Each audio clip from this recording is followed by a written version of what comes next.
Hi guys! Welcome back again to my YouTube channel. So by the way guys, maraming salamat po pala sa walang sawang pagsubaybay sa ating pong daily love reading. And kung ikaw ay bago pa lang sa ating channel, mag-subscribe na po kayo. Then i-click mo na rin yung ating notification bell para lagi kang updated sa ating mga bagong upload. Okay, so guys, sa mga interested naman sa ating private reading, nasa description box below lang po yung link ng Facebook ko. Message nyo lang po ako. Pwede nyo rin ako guys panoorin sa kabila nating channel sa Jade Diaries. Okay, so by the way, tignan natin kanina ba itong love reading.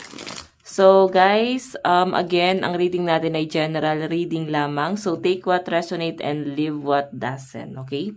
So pag sinabing general, possible na hindi ka makarelate. So huwag na natin guys ipilit. Huwag na tayo makipag-away sa comment section. Okay, so tignan natin kanina itong love reading. Okay, kanina itong love reading.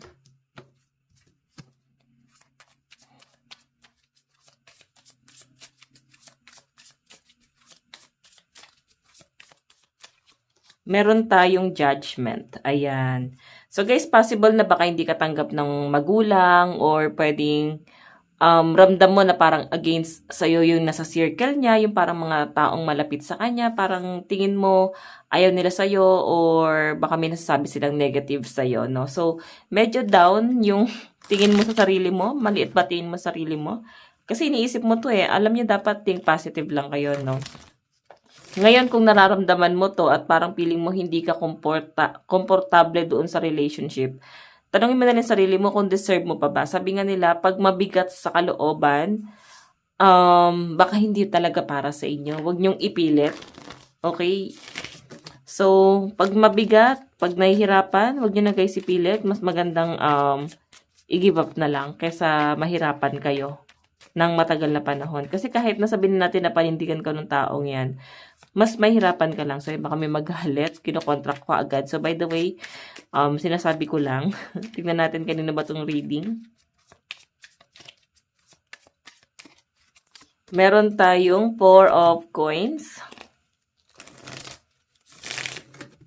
4 of coins. Hindi ka naman kayang i-let go ng partner mo Kasi, tignan mo pinaglalaban ka nitong taong to. Pwedeng hindi mo lang masyadong na-appreciate. Pero sa nakikita ko guys, mukhang pinaglalaban ka niya Mahal ka nitong taong to. Kasi tingnan mo yakap-yakap ka niya dito. Kumbaga, hindi ka niya kayang i-let go. Then yung mga taong umaapi sa inyo guys, pwedeng pinagtatanggol ka naman niya. Okay? Ayun naman pala guys, mukhang pinaglaban ka naman pala nitong taong to. Yun nga lang, hindi wala sa isip mo bakit hindi ka gusto, bakit ganyan. So, mahirap talaga guys yung gano'n. Yung tipong, pag feeling mo hindi ka komportable doon sa circle ng person mo.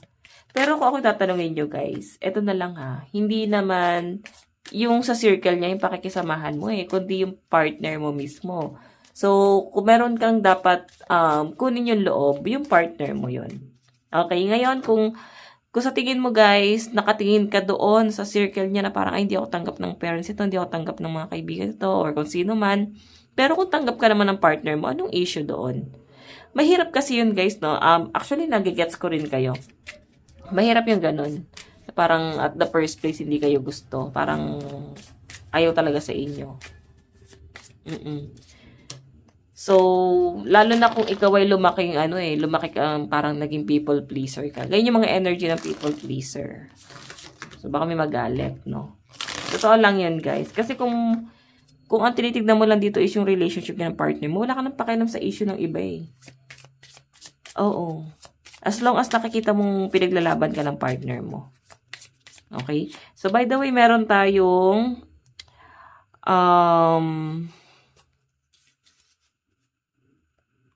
okay, nakikita ko guys, parang guarded ka naman dito Ito may mga nagga-guide sa inyo. Divinely guided ka. Kumbaga, kung sakaling may mga taong nagbabato ng against sa'yo, hindi ikaw yung tipo ng tao na parang mahilig manumpa. Hindi ikaw yung tipo ng tao na parang magagalit ka pa sa kanila. Kumbaga parang wala lang sa inyo yon. So, ang gumaganti para sa inyo, yung mga tao sa paligid mo. So, pansinin mo na lang yung mga tao nagagalit sa inyo. Pwedeng nagugulat ka na lang, may nangyayaring karma sa kanila. Nagugulat ka na lang, biglang merong hindi magandang nangyayari sa kanila. So, parang minamala sila sa buhay. Kasi ganito yung ginagawa nila sa inyo, guys. Oo.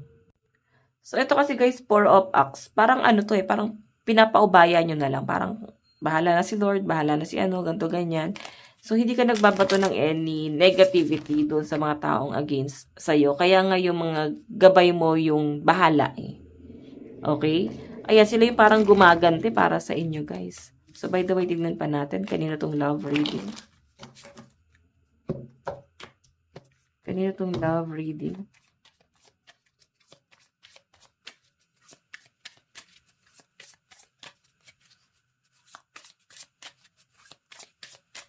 Meron tayong, okay, 5 of Swords.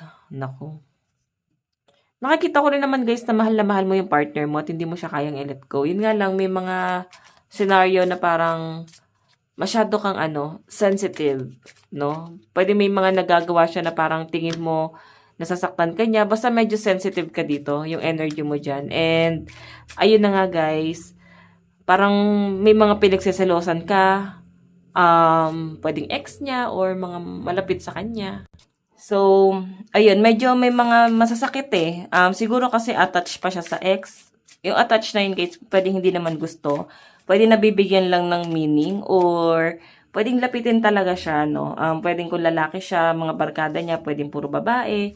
Kung babae to, pwedeng ang tropa niya, puro lalaki. So, talagang nagseselos ka. Okay, na parang kahit ano sabihin mo, hindi niya kayang iwan yung mga friend niya or yung mga nakasanayan niya. Kasi bago ka pa dumating sa buhay niya, kilala niya na yung mga yan So, di natin pwedeng questionin yan, guys. So, may mga bagay talaga na kagaya na sabi ko, medyo sensitive yung energy mo rito. Basta may mga pinagseselosan ka dito. Or napagseselosan. Basta nabibigyan siya, guys, ng meaning. And again, yung pinapakita sa akin dito, pwede kasing may contact pa yan sa past niya. Pwede kasing may mga pag-uusap pa sila about sa mga bagay-bagay. Kung may anak sila nun, kung may asawa pa ito nung una, pwedeng nag-uusap sila para sa mga anak or pwede sa mga sustento. So, ikaw hindi mo maiwasan na hindi masaktan. Pwedeng nasasabi mo sa isip mo na, okay lang yon ganyan, sige, kausapin mo lang. Pero deep inside, nasasaktan ka. Pwede hindi mo lang siya, guys, gano inaamin sa sarili mo, no? Again, nagiging selfish ka. Ayan, baka may nagagalit, ha? Ang reading ko kasi, guys, may kasamang real talk and advice. Ngayon, kung hindi kayo aware sa ganon, may ibang tarot reader na medyo mga soft-spoken. Pwede pa naman kayo makinig doon. Pero dito kasi guys, talagang medyo real talk. Medyo pa nga ako, soft-spoken pa ako dyan guys Kung kilala nyo nga ako in personal talaga, sa realidad, sa totoong buhay. Medyo prangka ako guys. Okay. So, meron tayong, ayan, 10 of Wands. Medyo mabigat to sa kalooban mo, no? Hindi mo kinakaya. Kumbaga, kinikimkim mo lang, nagtitimpi ka lang. So, yung pinapakita rin sa akin dyan, guys, medyo, medyo dumidistansya ka pa nito. Kumbaga, bigla-bigla ka na lang nagtatampo, bigla-bigla na lang sumasama yung loob mo. Parang hindi mo naman din inaamin dun sa partner mo. Basta, nararamdaman niya na parang, hindi mo, parang labag sa kalooban mo yung mga pagpayag mo, labag sa kalooban mo yung mga bagay na gusto niyang gawin. Ka kasi, tahimik ginagawa mo manghuhula yung partner mo Unless malakas pakiramdam niya. May mga tao kasi guys na unang tingin lang nila sa kapwa nila. Nababasa agad nila yung ugali. May mga ganun. Parang extra yung mga mata nila. So, eto, in person mo, nararamdaman ka naman niya Taliwas nga yung sinasabi mo sa action mo. So, ikaw yung tipo ng tao na parang matuto ka makiramdam. Alam mo dapat ko ni ayaw at gusto ko. Dapat ikaw na mismo nag-i-insist niyan. Ikaw na dapat yung gumagawa ng paraan. Mga ganong scenario yung nakikita ko dyan. So, by the way, tignan pa natin. Meron tayong 3 of Cups. Oh, may nakikita akong Christmas party or something event na pupuntahan yung partner mo. Pwedeng ano 'to, mabigat yung kalooban mo dito or puwede ikaw 'to, puwedeng vice versa yung reading natin guys 'no. Puwede ikaw yung may pupuntahan, ta's puwedeng hindi ka pinapayagan ng partner mo 'no. So, yun lang na parang ano na lang, common sense na lang na parang normal naman yun pero bakit parang pinagbabawalan ka na parang hindi ka puwede pumunta dun, ganun yung nase-sense ko diyan guys. Okay, na medyo nagiging selfish nga yung energy 'no. Parang medyo isip bata, hindi totally matured. So, by the way, tignan pa natin. Meron tayong justice. Okay, so yun, gusto mo ng hustisya. Parang gusto mo siyang, or siya, no? Basta pwede nyo guys i-reverse, no? Again, kung ikaw yung energy ng person mo, dun ka sa energy ng person mo. Kung energy mo na itong tinutukoy ko, ikaw to, no? So, yun, medyo may energy kasi ng justice. Ngayon, kung ikaw hindi ka naka-experience ng something mga masasaya, happening sa buhay mo, pwedeng nasanay ka sa kalugmukan, parang gusto mo ganun lang din yung partner mo. Parang ako nga ganito eh, dapat ganyan ka lang din. Parang ganun. Ako nga walang ganyan eh. Ako nga ganito ganyan eh. Parang gusto niyo balanse lang kayo or as in pantay. Pantay lang kayo ng estado. Parang ganyan. So by the way, tignan ko pa. Meron tayong Queen of Cups. So yung nakikita ko dyan guys, ano to, medyo immature nga yung yung other person, no? Pwedeng ikaw to or yung partner mo. Medyo may immature, no? Hindi talaga mag-work itong relationship na to kasi on and off naman pala siya. Kumbaga maghihiwalay, magsasama, paulit-ulit na scenario na ganun. Okay? So yun yung nakikita ko hanggang sa para bang magko-quit na lang talaga to. Or bigla na lang kayong maghihiwalay. Possible na punta talaga to sa hiwalayan kasi ang selfish ng energy. So, nasasagap ko dito. So, by the way, tignan pa natin. Ganitong love reading. Meron tayong Knight of Wands, Passion, Motivation, Energy, Fire, Lust, and Action. Ayan. May tukso. May someone dito na parang, siguro yung person mo, tingin mo sa kanya lapitin ng tukso. May tsura siguro to. Or, pwedeng may issue na talaga kayo before ng cheating. And nandun sa point na parang ikaw, hirap ka na magtiwala talaga na parang nagawa mo na before, iwasan mo na lang. Parang gano'n. So, ikaw, pwede pinoprotektahan mo lang din syempre yung emosyon mo na dapat marunong siya makiramdam eh. Hindi niya na dapat yan ginagawa eh. Parang gano'n. Sige, tignan pa natin.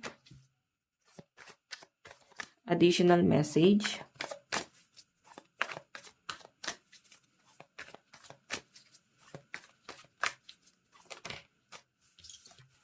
O, diba? May energy ng romance. Okay, may someone talaga dito. Pwedeng nararamdaman mo to. Ang lakas ng pakiramdam mo. So, alam nyo guys, kung nararamdaman mo, magtiwala ka sa instinct mo. Lalo na kung babae ka. Malakas ang instinct ng babae, guys. Pero kung lalaki ka, at nagkakaroon ka ng ganitong instinct, paniwalaan mo. Kasi possible na totoo eh. Totoo yung instinct mo. Nararamdaman niya na parang may ibang tao. Lalo na nga at nagkaroon na nga pala kayo ng issue before. Ng cheating. Pwede nag-cheat na siya before. Binigyan na to ng second chance. Nagpatawad. Pwedeng nahuli. Or kung sino man na nag-cheat, pwedeng ikaw or siya. So, hindi natin guys masisisi yung isa dito na nagkaroon ng ganito. Ng trust issue. Kung ikaw to nagkaroon ng trust issue or pwedeng siya. Basta masyadong nakakasakal yung energy na para bang pinipigilan sa mga bagay-bagay na ganito. Kahit sa kasiyahan lang, kahit sa mga katrabaho. So, grabe. Sabi ko sa inyo guys, pag galing na sa cheating, kung gusto yung i-workout ito, kakalimutan niyo yung mga past issue. Kung willing kayong i-workout. Ngayon, kung hindi niyo na guys kayang i-workout pa to, bitawan niyo na. Okay? Pero kung willing kayong i-workout, kalimutan niyo yung mga past issue. Yun lang guys, hindi niyo kaya. Or hindi niya kaya. Okay? Kasi lagi pa rin napo-brought out eh. Lagi pa rin na pag-uusapan. 'Di ba? So, for my opinion, mas maganda siguro na mas na lang, mas mutual na lang yung yung mga pag-uusap or ano man yung setup nyo. And again, yung nakikita ko kasing energy rito, guys, nakaka-stuck siya, oh. Nakatrap ka. Di ka makaalis dun sa issue na yon. Okay? May babato talaga. Kahit anong gawin nun. Ganun po. Okay? So, by the way, tignan pa natin. Additional message. Meron tayong 9 of Wands, completion, protection, boundaries, distrust. Ayan, wala ng tiwala. Ngayon, kung di na kayo guys tiwala at di na kayo kampante rito, let go nyo na. Oh, mahirap na i-workout to eh. Okay, let go nyo na tong taong to. Kasi nagsiset ka na ng boundaries eh. Parang, ang nakikita ko dito, parang lagi na lang iniisip, sasaktan ako nito, sasaktan ako nito. Ganon yung trauma. Parang, lolokohin ako nito, nang paulit-ulit. Ganon na lang. Okay? So, again, dalawang bagay lang yan. Kagaya nga ng sabi ko, kung patatawarin mo or patatawarin ka niya, kalimutan yung past issue or mag-cool off muna kayo. Maghiwalay muna kayo para makapag-isip-isip or ma-heal nyo yung sarili nyo. Kasi hindi ka mag-heal kung kasama mo yung taong nagiging dulot ng sugat na yon or nagbibigay ng sakit na yon. Okay? Hindi ka totally mag-heal kung naapektuhan ka pa rin dun sa taong yon. Or naapektuhan ka pa rin ng mga past issue na tong person mo. Okay? So, ang lakas ng mga fire sign dito. Aries, Leo, Sagittarius, Cancer, Pisces, and Scorpio energy. Okay. Additional message. Again, bigyan pa natin pa pala ng reading, no? Bigyan ko pa ng reading. Baka kasi may makita pa tayo. Okay, tignan natin. Additional message. O, diba trap? Pinakita na to kanina eh. Stuck kayo doon sa sitwasyon. Hindi talaga siya, guys, makaalis. Kumbaga parang, hindi talaga. Pwedeng maghiwalay at maghiwalay pa rin talaga to. Nahirapan kayo i-workout to, guys. Ako na nagsasabi, no? Nakikita ko na dito. Ngayon, kung duda kayo sa reading, pwede naman kayo, guys, magpa-private reading. Message nyo lang ako. Jade Tarot. Nandiyan sa description box below yung link ng Facebook ko. Message nyo lang ako, guys, para sa mga guidance. Sa gusto magpa-guide sa kanilang love life or magpa-reading, no? Or ritual. Gusto nyo na mag-move on. Okay, so again, meron tayong 6 of Pentacles. Ikaw yung lagi nagbibigay dito. Okay? Then, ikaw yung lagi nagbibigay, tas yung energy ng person mo, guys, mas nagbibigay siya sa ibang tao. Kumbaga, mas makikita mong nag-e-effort pa siya sa ibang tao na parang ba't parang mas gusto niya yon or ba't parang mas magaan yung loob niya sa ibang tao, bakit mas nagbibigay siya ng effort doon. Tapos sa inyo, guys, parang ang nakikita ko dito, hindi siya ganon sa inyo.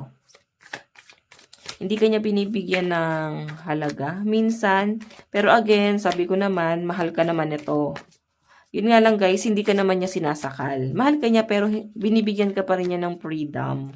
Pwedeng ikaw lang yung hindi makapagbigay ng freedom sa kanya kasi nasaktan ka na. So, takot kang saktan ka na naman niya ulit. So, itong energy na to, guys, ano lang siya, no? Parang paulit-ulit na scenario na pag hindi nyo kayang i-work out, ayan, no? Hindi mawawala yung ganong thinking. Magiging on and off to hanggang sa naging toxic na to. Okay? So, by the way, additional message. Meron tayong 2 of Wands, success, plan, security, control, travel, vision. So, may nakikita akong travel sa inyo. Pwede kasing magkalayo kayo. LDR ba kayo, guys? Then, yun din siguro yung gusto mo dito. Magkaroon kayo ng settlement or at least magkita, magkaroon ng bonding. So, pwede matuloy to, guys, no?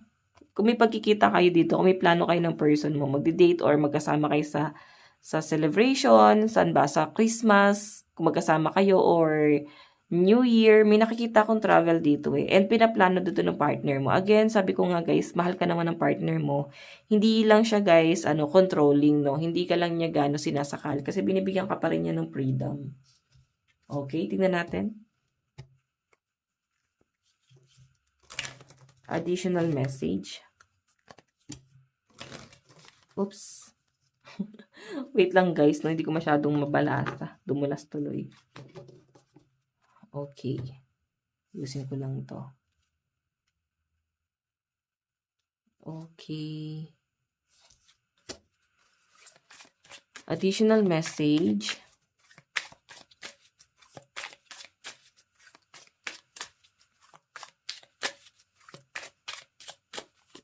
Meron tayong our bond feels like it's on the edge of breaking. Ayan. So, yung nakikita ko dito guys, ano to, parang pag nagbabanding kayo or pag kayong dalawa lang, madalas na uwi siya sa away agad.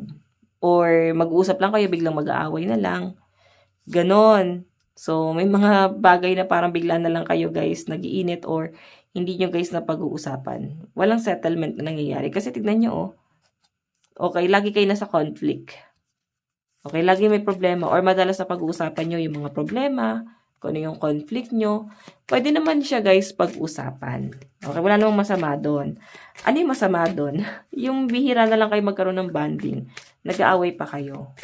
Okay, yun yung parang nagiging pangit doon sa setup yung dalawa. Okay, yusin ko lang to guys, no? Okay, so tignan pa natin additional message. I'm choosing healing over hurt. Diba? So, ikaw, naku, ito guys sa trigger warning, medyo ano ka dito, minsan parang sa sobrang sensitive mo, nagiging selfish yung energy mo. O, kasi dito, ang lagi mong iniisip na parang kaysa masaktan ako, iwalayan ko na lang tong taong to, mag-heal na lang ako, mag-move on na lang ako. Okay lang yun guys, no? Pag sinabi kasing selfish, hindi naman masama yun. Pag sinabing selfish, inuna mo lang yung sarili mo. Diba? Tama naman eh. Kung nasaktan ka, kung nasasaktan ka, tama lang na unahin mo yung sarili mo. Diba? So, bahala na siya masaktan dyan. Sinaktan ka naman na niya eh. Nagkaroon nga siya ng cheating, diba? Nag-cheat nga siya before, diba? So, unahin mo yung sarili mo kasi dito, gusto mo nang mag-move on. Gusto mo na makalis dito sa darkness. Gusto mo na ng bagong buhay. So, again, meron tayong tell me what your hearts need. Ayun, pwedeng minsan kasi nag-uusap kayo, ano yung pangangailangan niya, ano ba talaga gusto niya mangyari. Kino-question mo siya, ano ba talagang gusto niya mangyari sa connection nyo, sa sitwasyon nyo. Hindi ka niya binibigyan guys ng ng detalyadong sagot. Or madalas parang nagagalit. Ganon. Titignan natin guys yung energy ni person ha. Okay, so yan. Minsan kinakain mo na lang yung pride mo eh. Nilolunok mo na lang yung pride mo eh. Tignan pa natin. Ito tayo sa energy ni person. Ano yung nararamdaman niya sa inyo?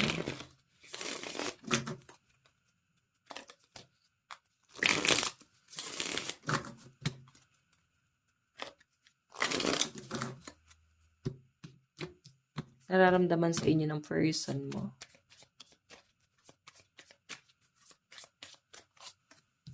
Ace of Wands. May delay. So, iniisip niya dito, guys. Medyo may pagkaisip bata ka or medyo hindi ka marunong makaintindi. Medyo slow ka sa mga bagay na sinasabi niya or nag-e-explain siya, hindi mo naiintindihan. Parang lagi mong tinitignan lang daw is yung pride mo or lagi mo lang ini-insist yung mga kung ano kasalanan niya. So, may mga ganong scenario siya rito. Okay, so by the way, meron tayong, ayan, 4 of Swords. So, minsan hinahayaan ka na lang niya na magalit. O, minsan ayaw niya na mag-explain kasi kahit ano naman daw explain niya, hindi mo naman daw naunawaan. So, ngayon, kung makikita mo yung partner mo na parang bakit binabaliwala ka niya, di ka niya binibigyan ng konkretong sagot sa mga tanong mo, pinabayaan ka na lang niya. Kasi parang ang dating sa kanya, paulit-ulit na lang yung concern mo. Paulit-ulit yung nagagalit mo. So, hindi kayo nag-work. Yun yung dating sa kanya rito. Parang kaysa pagtalunan to ng or mapahaba lang to, or mauwi na naman sa hiwalayan. Nahayaan ka niya. Okay? So, by the way, meron tayong 4 of Cups. Ayan. Regret to, guys, oh. Rejection. So, madalas parang ikaw pala yung nagre-reject sa kanya. Medyo may pagka, ma-pride ka dito. And, ayun, no, kahit nag-offer siya ng cup of love, kahit gusto daw niyang bumawi sa inyo, nakatingin ka doon sa 3 of Cups. Sa 3 of Cups, nakatingin ka sa mga kasalanan niya. Kasalanan niyang hindi mo kayang kalimutan. The damage has been done. Kasi naman kasalanan niya eh. Ba't ginawa-gawa niya pa yan eh. Or sana hindi na lang nagpahuli, di ba? So, tignan pa natin ano yung nararamdaman niya sa inyo. Ano yung nararamdaman ng partner mo sa inyo? Meron tayong, mahal ka naman pala niya eh. Passionate siya sa inyo. Oh. King of Wands eh. Passion, fairy, creativity, courage, power, leadership. So, minsan kasi, out of, control. Kumbaga medyo impulsive. So, yung person mo, medyo controlling siya sa mga bagay na pabigla-biglang desisyon mo. So, kung bigla ka na lang nakikipaghiwalay, medyo kinokontrol ka nun ni person. Kasi gusto niya na, parang gusto niya na, mag-focus lang dun sa goal yung dalawa. Parang ganon. So, by the way, meron tayong 3 of Swords. Sorrow, heartbreak, divorce, separation, loss, ending. So, ayun. Aware siya kung ano yung kasalanan niya, napagbayaran niya na daw to. Nagawa na niya, inamin na niya. Nahuli mo eh. Alangan naman di pa niya aminin. Diba? So, kaya nga gusto niyang bumawi. Yun nga lang guys, hindi mo siya binibigyan ng chance na bumawi daw. Kasi lagi mong tinitignan pagkakamali niya. Lagi mong binabato gano'n. Hanggang sa nagiging toxic, naging controlling. Ang hirap naman kasi. Diba? Ang hirap naman kasi sa side mo na magpatawad ng ganun kabilis. Diba? So, by the way, titignan pa natin to. Ay, nararamdaman niya sa inyo. Okay. Ano yung tingin niya sa inyo? Paano ka tinitignan ng partner mo ngayon?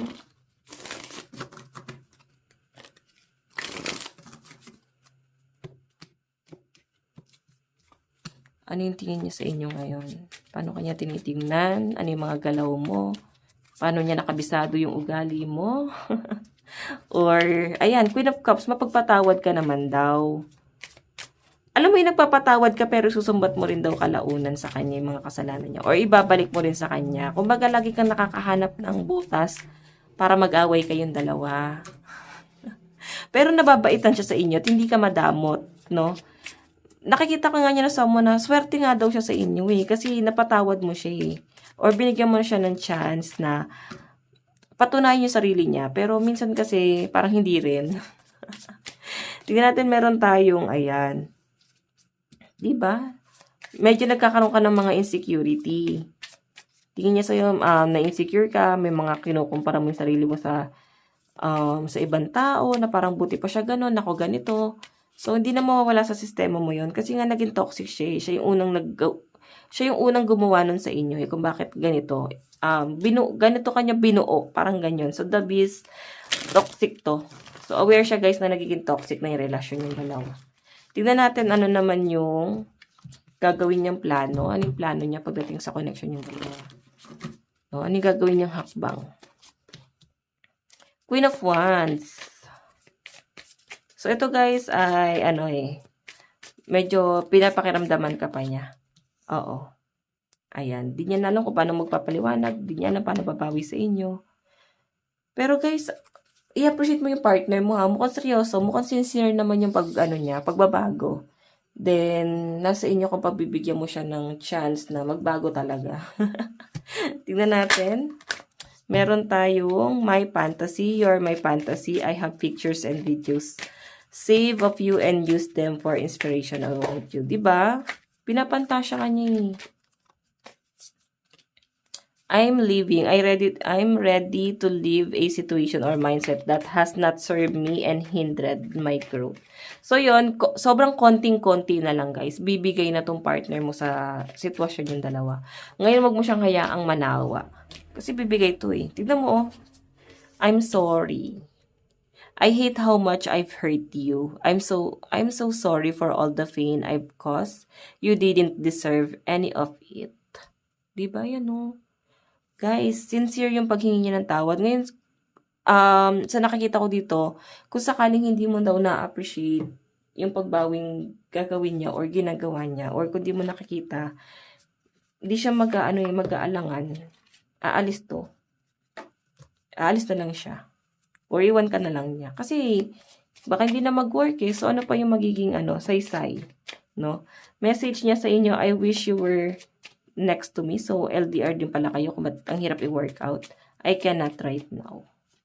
Hindi pa siya ready. or hindi pa siya pwede siguro na lumapit sa inyo, lalo na't kung LDR, tapos kung abroad pa siya guys, diba? Pwedeng matagal-tagal mo pang aantayin. Zodiac sign, meron tayong Scorpio, Aquarius, Cancer, Gemini, Libra, and Pisces energy sa side ng person mo. Aquarius, Scorpio, Libra, Pisces, Capricorn, and Sagittarius energy sa side ng person mo. Ayan, may Cancer energy rin pala. Okay, dun tayo sa energy mo. Okay? Ano yung nararamdaman mo sa partner mo? Nararamdaman mo sa partner mo. Sa person mo.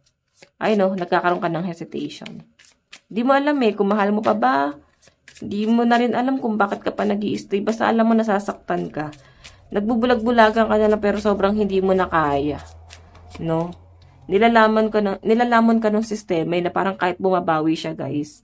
Yung mga ginawa niya sa inyo guys, as in matinding trauma yun. Parang kailangan kanyang tulungan para mag-work out tong relationship na to. Parang ganon. Parang kung gusto mo talaga na matulungan ako, tulungan mo ako. Or kung gusto mo talaga na para makamove on ako, tulungan mo ako. Parang ganon yung energy mo dito. So, kaya nagsiset ka ng boundaries kasi hindi mo siya nakikita na nag-effort or at least binibigay yung assurance na gusto mo. Okay? So, hindi ka makapag-decide kung mahal mo pa. Pero, hindi ka rin makapag-decide kung aalis ka. Ano yung dapat mong gawin?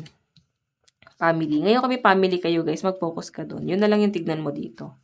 Huwag mo na tignan yung sarili mo. Kung gusto mo talaga mag-workout, tignan mo na lang yung pamilya nyo, no? So, zodiac sign, meron tayong Gemini, Aries, Cancer, Virgo, Leo, and Taurus energy. Meron tayong Scorpio, Libra, Aquarius, Cancer, Gemini, and Pisces energy. So, in the near future, saan na kayo papunta? In the near future. In stillness, you reclaim your power. So, piling ko magkakaroon kayo ng separation. Magko-cool up muna. Then, maghihiwalay. Oo. Then, itong hiwalay na to guys, yung magiging closure niyong dalawa. Okay? Na parang maghihiwalay lang kayong hindi dahil yun na talaga yung katapusan. Maghihiwalay to dahil binigyan kayo ng space ni universe na mag-isip-isip or ma-realize nyo na mahalaga pala yung isa't isa or kailangan nyo pala yung isa't isa. So, yun yung peace of mind na hinahanap mo. Time apart can bring us closer. So, magkakaroon kayo ng ng hiwalayan dito. Then, yung distance na yon parang yun yung magiging peace of mind mo. Kumbaga, sa mixing panahon na yon yun yung magpapahil sa energy mo. And, possible guys, kung matagal na kayong hiwalay, babalik pa rin to Or kung naghiwalay kayo, babalik pa rin to And, I think, sa pagbabalik na to, sobrang solid na nito guys. No? Let light fill space once occupied by sorrow. So, by the way guys, ito lang po ang inyong daily love reading. Again, bukas po ulit. God bless and love you all. Bye-bye.